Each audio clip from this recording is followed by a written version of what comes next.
Are you kidding me right now? The things people put on the side of the road I will never understand, but if it's free, it's for me.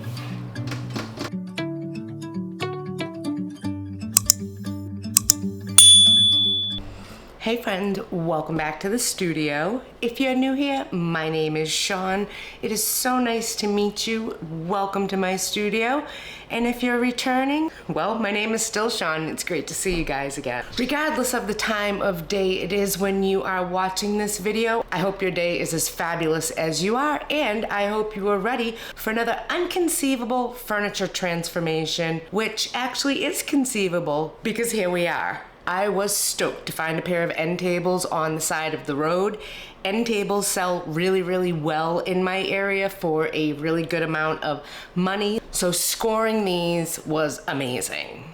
Now they are very dated and dark, but they have a great shape to them, and they have a glass top that has an amazing silhouette to it. It's not a square, circle, or a rectangle. It actually has a fabulous shape to it that I really like. Now the glass is amber, which I'm not a fan of, but I'm absolutely confident that we can turn these drab to fab nightstands over real quickly. There is a combination of railwood and press wood that make these pieces up. So that tells me that they're just a manufactured piece off the assembly line. Nothing special, I didn't find a stamp, but they're really nice. They're in very good, solid condition. They're just dated and drab. I don't care for the amber color of glass, but that is not going to make a difference in my plan. And I do have a plan. And they are gonna come out stunning and fabulous in a neutral, minimal, sort of over-the-top kind of way. Are you intrigued? I would be too if I didn't already know what was in store. Well, I'm gonna take the mystique right out of the equation for you. But before we start, do me a solid and hit that subscribe button, turn on your notification bell, and give this video a thumbs up, because it really helps keep my channel in the loop for you and others to find, and I would truly appreciate it. Before we break into this project, I just wanna take a moment and thank today's video sponsor, Birdfy. Birdfy sent me their Birdfy Feeder 2 Duo, which is a bird feeder with dual cameras on it. And I have to say, I was really impressed with this product. I was a little bit nervous, I'm not gonna lie. I didn't know how easy it was going to be to get it up and running and get it connected to my phone. But I have to say, I was very pleasantly surprised. The feeder came with very clear and concise directions that were super easy to follow, and once the cameras were charged initially as required for them to be used, it was together in no time. We found the perfect spot for it, and Scott installed it real quick. Once it was installed, I added the cameras to it, and Scott connected the solar panel. So this bird feeder will now have power 24/7, 365 days a year. And then I downloaded the app onto my phone. Literally within seconds, I had the app open on my phone, and I was viewing my feeder from a view I've never seen before. And the bonus wasn't even planning this, but it's aimed at my front door. It's almost kind of like a security camera too. The Birdfy cameras have a patented triple lens system that provides you with 2 angles and captures every detail right down to the tiniest feathers. They will also track the bird, so as the bird moves and hops around your feeder, the cameras go with it in the most quiet, seamless way possible. It never disturbs the birds. It's amazing. It's truly amazing. I'm obsessed with my feeder. It's something I am so glad to have in my life that I didn't even know I needed in my life. And now that I have one, I couldn't imagine not. And I know you'll feel the same way. So be sure to pop down below in the description box. Birdfy has been kind enough to provide us with a very special link, and use the code HERELEMENT at checkout to receive a discount so you can get a Birdfy for yourself. Y'all, that bird feeder is so crazy and so neat, and I have been having so much fun with it, and the birds I have seen up close is just amazing. Definitely pop into the description below, check out that link. Don't forget to use the code HERELEMENT at checkout to get a discount, and you too can also get up close and personal with our feathered friends, and a squirrel or two every now and then.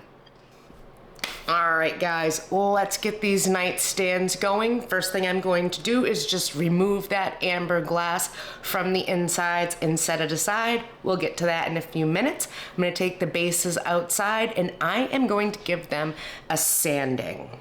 Now I'm just kind of giving it a surface sand, if you will. This is strictly for the primer to have something to grab onto. I am going to use my Surf Prep Pro with my contour foam sanding pads. They really wrap around the piece so nicely and just make the process that much easier. I am using a 220 grit on my sander, and we are going to be done in 2 shakes of a lamb's tail. This is not going to take any time at all. When I finished sanding them, I gave them a really good cleaning, and then I left them in the sun to dry. While the tables were drying in the sun, I brought my decoupage paper in the house and I steamed the seams out of it. I love steaming those creases off the paper and making my paper so smooth. This really helps eliminate wrinkles that can potentially happen when you are working with decoupage, and this process is so easy. Look at how good those creases are literally coming out. I'm a little bummed because I actually thought I had 2 pieces of this paper, and I don't. I have 1, but I'm gonna make it work. I'm not worried about it. When it was time to apply the primer to the bases, I decided to use a spray primer. Now, I know people are like, that's more expensive, which it is, but I found this on the curb, and therefore I don't have anything into this when I start.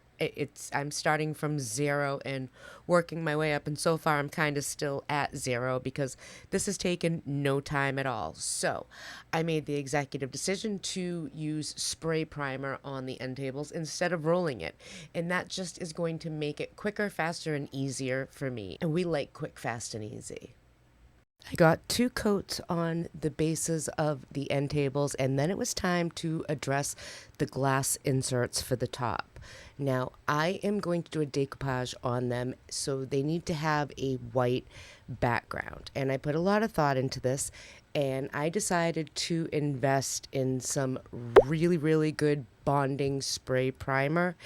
A good bonding primer that works on surfaces such as glass to ensure that my work is going to stay in place.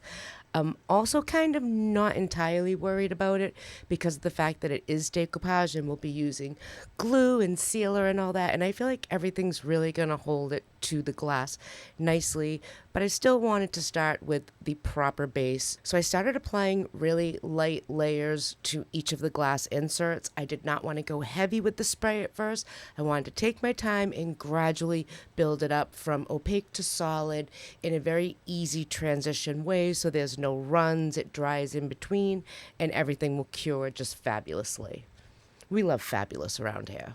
I'm going to leave all this to dry outside for a while, and hopefully it will not rain. It looks like it's going to, so keep your fingers crossed for me that it doesn't. Okay, I've got my pieces down and let's see. I think we're just gonna cut it right up this middle, and that's gonna give me enough for each. So just like this.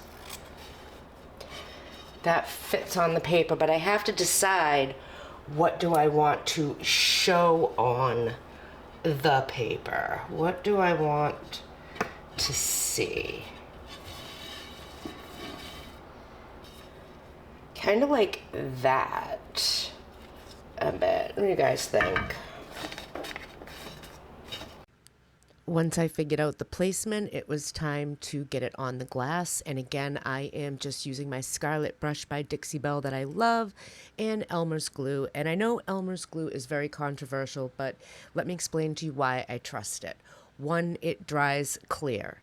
2, I seal the piece really well after, so it's not exposed to the air, and over time, it still isn't going to yellow. I have pieces that are many, many years old, including some that my grandmother did, not on furniture or anything, but pieces that she actually decoupaged, and they are still in good condition. So I have no problem using my Elmer's glue with confidence. I know my project is going to be totally fine in the end.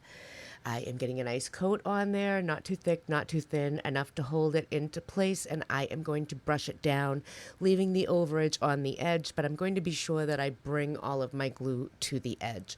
I want it to be on the top really well.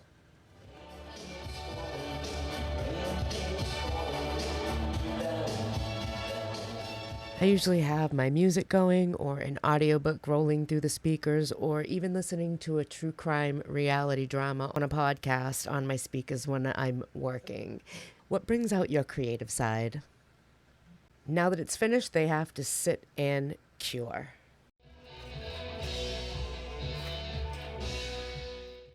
Using Algonquin by Fusion, I am going to get 2 coats of this onto my piece.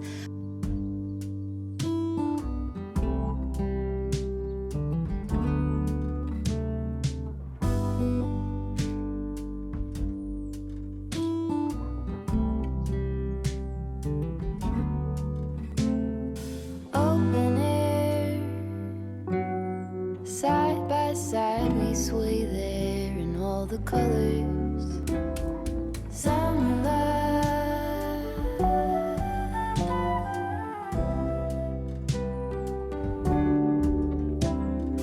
lonesome dove, folded on the lawn chair in all the colors. Summer love. The nightstands have 2 coats of the Algonquin color on them and they're dried.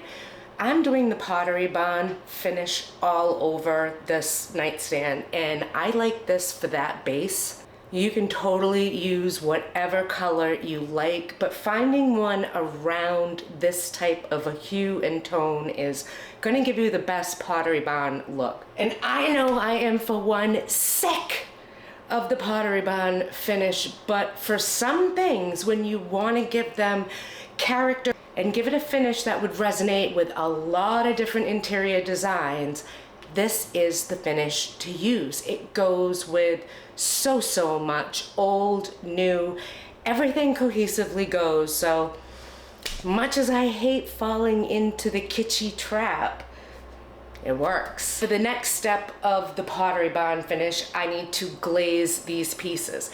Fusion is an all-in-one paint. It does have a primer and a top coat. I don't ever listen to that. I don't even take it into consideration. I treat this paint like any other. In every project, for the most part, there are exceptions, but every project will get its own primer underneath it, and it will get its own sealer afterwards. That sealer could be a poly, it could be a shellac, it could be an enamel, it could be a wax. Multitude of things you can use to seal your pieces, but to work with a glaze and not have it look mucky, you have to have that sealer. So, makes me feel better adding my own. I know my glaze is going to move around and not just dirty up the paint, which is what I want. I want it to move and flow so that I can manipulate it and give it the look I want it to have. When we were getting nowhere fast, when the garden won't stop giving back, honeysuckle, fresh cut grass, I could really use some stuff like that.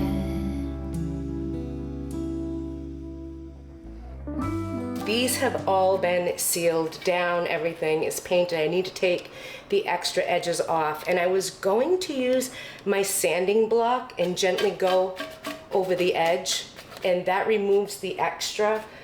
But because there's so much up here, I actually think I'm just going to use the razor and go around it and save these pieces, because I can use this excess in reverse decoupage pieces. I will not throw that away. That'll get used.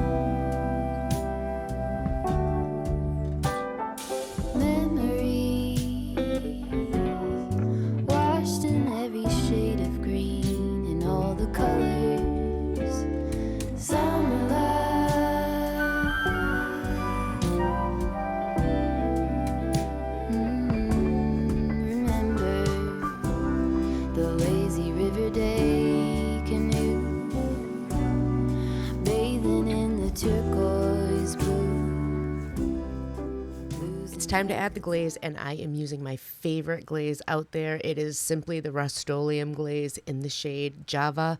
I love the way it goes on. I love the way that you can manipulate and work it, and I like the striations you can put through it. It has a really long work time to it, allowing you to create the finish that you want. So I am going to get a consistent layer of this over the entire piece. That's the key to making your finish look professional, is you have to be consistent with the application. You don't want to be heavier on one leg than you are on the other. So be sure to use the same amount of glaze on the entire piece and you will get that professional finish in the end. I'm going to use my corn husk broom. I love using this. It gives me the look that I want, and I am going to start manipulating the glaze.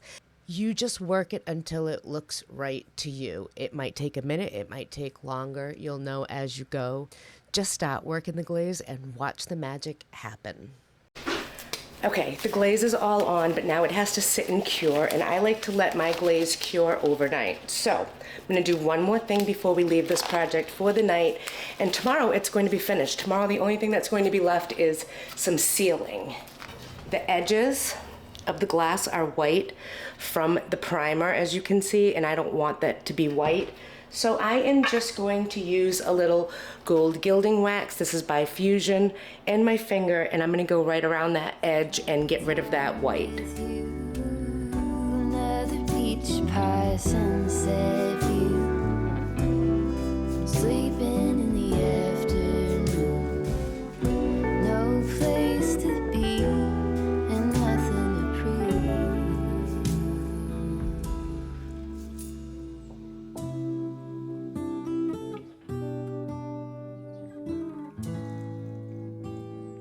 That's sure something I could use.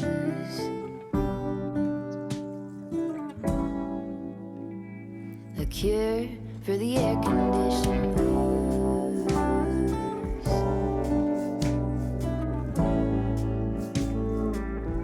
Could use some too.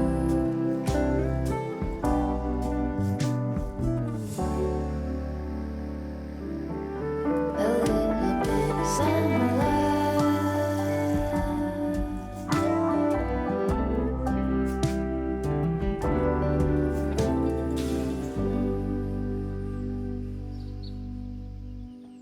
I am ready for a new project. These turned out absolutely fabulous. Trash to treasure, super quick project, wicked fast turnaround if you don't count the drying time. There's only a few hours into this to transform these dated and drab pieces into something absolutely fabulous and loaded with character like they are now. I love the outcome. I love every bit of it, from the subtle gold gilding wax on the clawfoot balls all the way to that gorgeous decoupage top.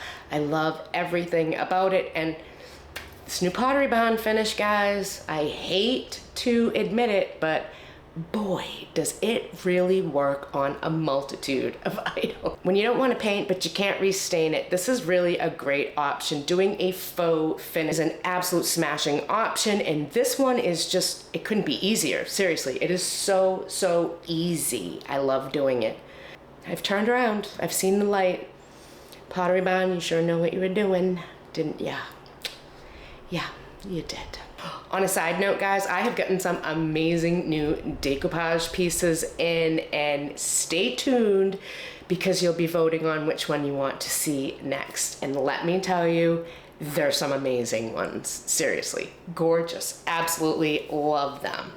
They're done. They look fabulous. Let me know in the comments down below what you think of them, and thank you for joining me once again in my studio as we transformed another trash to treasure, one of my favorite things to do. Hit that subscribe button if you haven't already. Give this video a thumbs up, and I will see you guys next time on the flip side. Bye, friends.